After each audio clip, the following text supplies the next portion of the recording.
You're not our kin. Depart at once. En route to a camping expedition with my spouse, Joseph, and his folks, we made a pit stop at a highway rest area.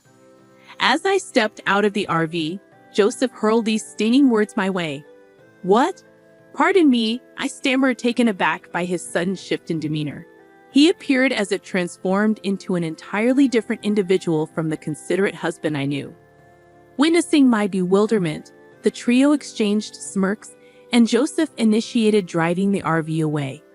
This can't be real. They wouldn't abandon me here in the middle of nowhere. With panic seizing me, I dialed a number, only to be met with a startling reply from my mother-in-law. Did you genuinely believe you could join us? How audacious of you. Please don't bother in return. I was anticipating our trip together. Well, the highway only goes one way. You can't just turn back. Furthermore, you're not part of our clan. You're merely my daughter-in-law. Understand your position. At this point, we're off to enjoy ourselves without you. As I stared in disbelief at the abruptly terminated call, the RV gradually dwindled in size until it vanished from sight. The words slicing through me, denying my place in their family, left a searing ache in my chest. This is unbearable. After all the preparation I did, and then bitterness and heartbreak surged within me, overwhelming my senses. Helpless, I had no recourse but to summon a taxi and retreat home. I'm Allison, 31 years old, married to Joseph for 2 years now. He's my age and bought us a house when I hesitated to reside with his parents. Though it's close to my in-laws' home, it's preferable to living under their roof. Yet, their bohemian souls, springing tasks upon me unexpectedly, grocery runs, kitchen scrubbing amidst piled dishes and cooking grease. It can feel like harassment at times, though Joseph always apologizes, saying, I'm sorry for my parents' behavior.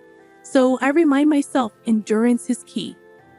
Both his parents are keen on appearances, treating me with surprising kindness in public. I tread carefully, avoiding any negativity about them to evade becoming the villain. Nevertheless, I harbored a glimmer of hope that someday I might come to understand my in-laws better. However, being abandoned by my husband was a blow too severe for me to quickly shake off.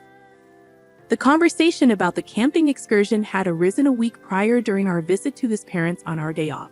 While tasked with tidying the storage room, I stumbled upon a lantern. Do you folks go camping? I inquired. Huh? What's that about? Came the puzzled response. I found a lantern in the storage room. Oh, that. We got it just in case of a blackout. Had totally slipped our minds. Ah, I see. My dad is big on camping and I used to go with him often, so I was curious if you share the interest. As I shared anecdotes about my father's passion for camping and owning an RV, my husband's eyes sparkled with enthusiasm. Wow, that sounds incredible. I've always wanted to give it a try. Then it's settled. Let's embark on our inaugural family camping trip next week, 1 night, 2 days. Allison, could you arrange for an RV rental? My father treasures his RV, dedicating his free moments to its upkeep. I'm uncertain whether he'd be willing to lend it to us, I expressed. Well, now it's up to you to persuade him. You'd better plead for it. Understand? Urged my husband. Faced with the sudden request, I hesitated, but Joseph implored. It's our maiden camping venture, and we're clueless about what we'll need. Borrowing your dad's RV would be safer. Plus, I want to delight my folks with an enjoyable camping excursion. Please, Allison. With such earnest entreaties, I had little choice but to acquiesce. Hurriedly, I made my way to my father's abode and laid out the situation. To my astonishment, he readily agreed. Really? Are you sure? I asked, taken aback. Absolutely. I thought you might decline, given how meticulously you tend to it in your spare time. But if it's for you, Allison, I'm more than happy to lend it, and your desire to please Joseph's parents touches me deeply. Here, take this entire set of camping gear so you can fully enjoy your first camping expedition. As novices, these items should serve you well. My father meticulously chose user-friendly gear, patiently explaining each item's purpose. Witnessing his care warmed my heart, filling me with joy. I hope this camping trip can help bridge the gap with my in-laws. I mused aloud. Well, then I'll do my best to prepare, I resolved. Securing a campground equipped with power and conveniently close to a hot spring, I shared the news with my husband and in-laws, eliciting their excitement.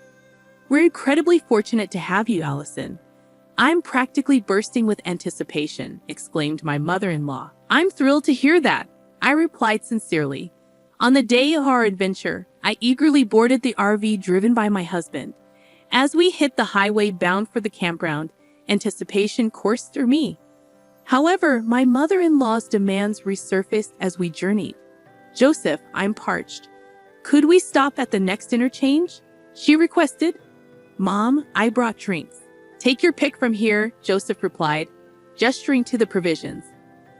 None of these really suit my taste, remarked my mother-in-law, browsing through the drink options. As my daughter-in-law, you should know what I like, she added pointedly. I apologize. I murmured, feeling a pang of guilt. Exiting the car at the interchange to fetch her a Dr. Pepper, as per her request, I was met with an unexpected barrage of cold words from my husband. Allison, you're not part of our family. It's time for you to head home, he declared, his tone devoid of its usual warmth. Excuse me? What's gotten into you all of a sudden? I questioned, bewildered. He seemed like a stranger, a far cry from the Joseph I knew, the one who typically showed care and consideration. Stunned and struggling to comprehend his words, I watched as the RV resumed its journey, leaving me stranded. They've left me here in the middle of nowhere. Is this some sort of twisted joke? I wondered aloud, feeling a surge of disbelief. In a panic, I dialed a number, hoping for some semblance of reason, only to be met with a jolting response from my mother-in-law. Did you truly believe you were coming along? How audacious. You're not family. Remember that. Goodbye. We'll enjoy ourselves as a family without you. Stunned and speechless, I stood frozen, staring at the disconnected call. How could they? After all the preparation, they excluded me. What was Joseph thinking? Waves of bitterness and sorrow crashed over me, overwhelming my senses. Unable to cope with the torrent of emotions, I called for a taxi and retreated home. The following day, my husband and in-laws returned from their camping trip, animatedly recounting their adventures. Not once did they offer an apology for leaving me behind. As I began to question them about the events of the previous day, I was met with a startling response. We did it to teach you a lesson as my wife. That's right, Allison. You just don't understand. Your role is that of our daughter-in-law. But resorting to leaving you stranded on the highway was necessary because you wouldn't comprehend otherwise. We need to discipline this incompetent wife properly before we can live together. The mention of living together from my mother-in-law caught me off guard. Fearing discussions were occurring behind my back, I interjected, What do you mean by living together? I haven't been informed of anything like this. My parents' place is showing its age and reaching its limits. I've purchased a new home where we can welcome both Dad and Mom to live with us starting next year. With us all living together, I'll need to enforce stricter rules. Be prepared, my husband declared. The news left me dumbfounded. Had he truly made such a significant decision without consulting me? It was unfathomable. My anger trembled within me, yet it seemed insignificant to the trio before me. To make matters worse, after borrowing the RV, they didn't bother to refill the gas or express gratitude to my father, I lamented. Allison, why are you just standing there? Quickly return the RV to your father after cleaning the interior. Wash the car, then return it to him. We can't afford to appear thoughtless, my husband instructed. Glancing at the cluttered interior of the car, disappointment washed over me. Their disregard for both my feelings and my father's generosity was utterly unacceptable, unforgivable. After meticulously cleaning and washing the RV and ensuring the gas tank was filled, I returned it to my father. As I arrived, he greeted me with a warm smile. How was the trip? Did you have a good time? He inquired. I wasn't even considered part of their family, so I didn't go, I replied solemnly. I recounted the events of being abandoned at the highway interchange on the day of the trip and my husband's sudden decision to live with his parents without consulting me.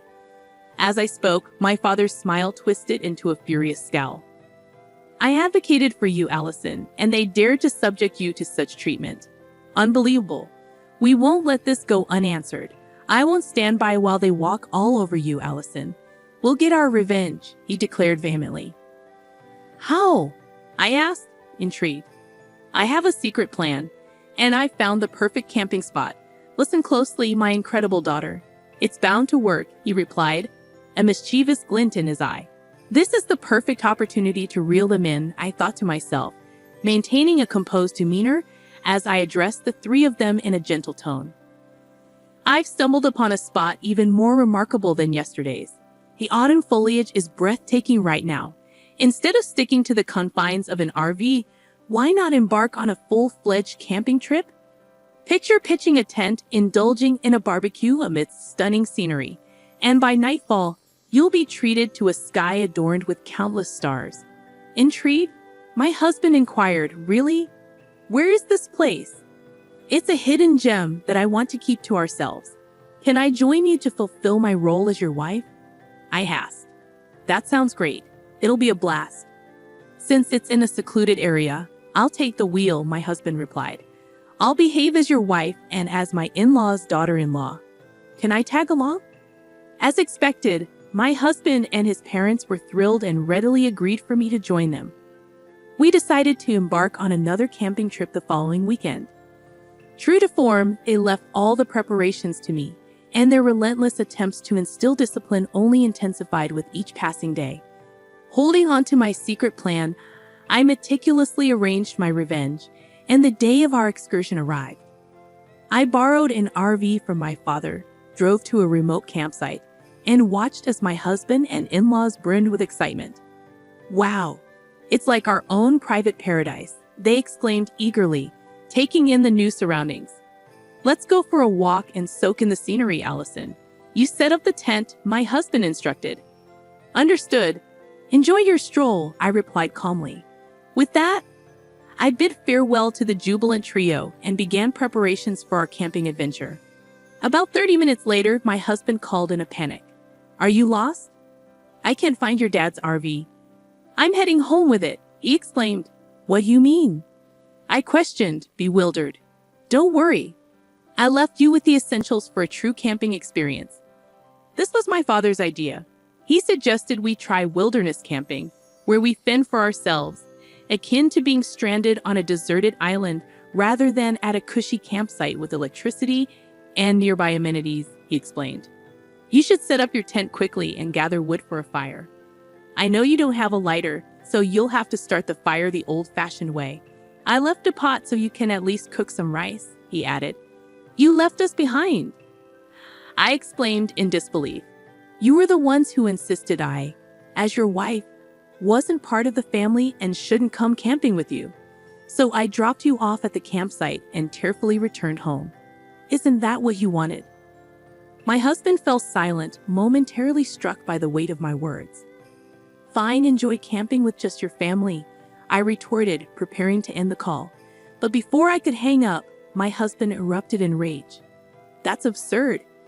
Come back now, or I'll file for divorce, he threatened. Fine, let's get divorced. You'll regret saying that. After being abandoned on the highway and finding my father's beloved RV vandalized, I've had my fill of living with your disrespectful parents, I countered.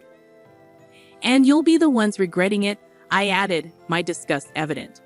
With a click, he abruptly ended the call, leaving me fuming. Though I was nearby, I had no desire to go retrieve them. Eventually, my phone rang again, and this time my husband's tone was markedly different. His voice trembled with confusion as he confessed. I can't set up the tent, no matter what. It's raining and my parents are angry. It's getting cold. What should I do?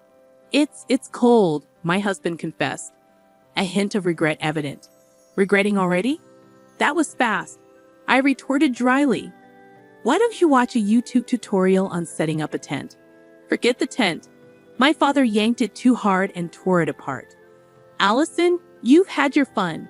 Now adjust your attitude and come pick us up, he demanded. I'm not coming. If you walk for about an hour, you'll reach a main road. If you're not going to camp, then come down here with your belongings. I countered firmly. What? Just because I'm asking nicely doesn't mean you can act all high and mighty, he snapped back. Realizing my husband's true nature, my feelings toward him cooled considerably. All I could manage was a weary sigh. Forget it. I'm going to ditch all this useless stuff. Just wait until we get home, he threatened.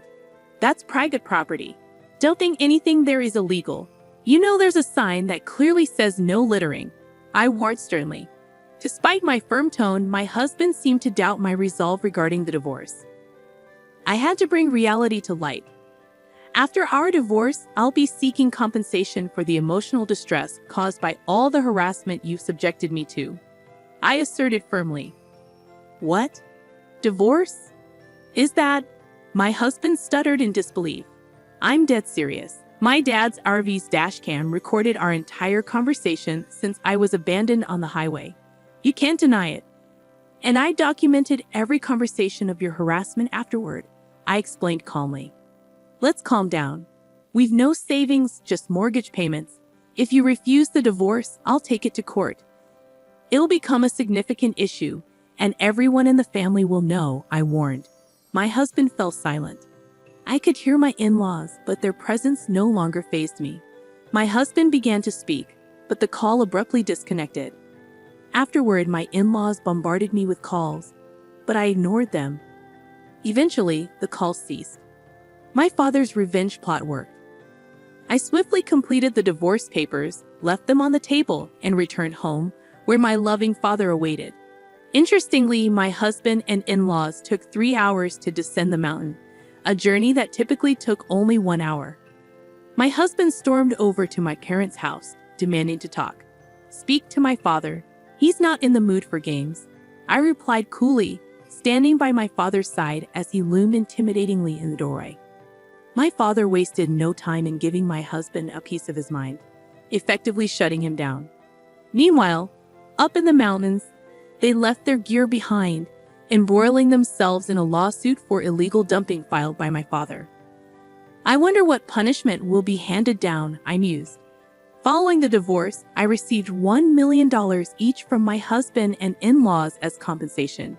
My husband's house faced foreclosure, compelling him to relocate, where they now live as a modest family of 3. But as they say, no use crying over spilled milk. I returned to my former workplace, reclaiming the lifestyle that suits me best. Next month, I'm looking forward to a camping trip with my parents, anticipating joy and relaxation.